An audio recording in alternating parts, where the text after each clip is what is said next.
العافية. لو اكتشفت انك مجرد اسم رنان، شويعر مش شاعر، منجرف مش محترف، تخصص نسخ جوجل بالمعنى والحرف، بتلطش من غيرك كلمات وأشعار وبتبرر توارد أفكار. إذا حطيت براسك قرار بتطبخ أغنية بساعة وقادر، ما أنت السيف البتار. وبكل صراحة أنت صاروخ للقارات عابر، بتلبك كلام على لحن وبس تفلس بتتحجج بالتراث العربي الزاهر.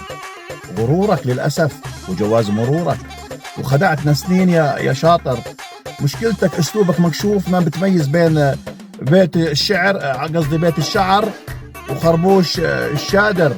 شفيط لهيط عرب، خلطت السرج بالحافر.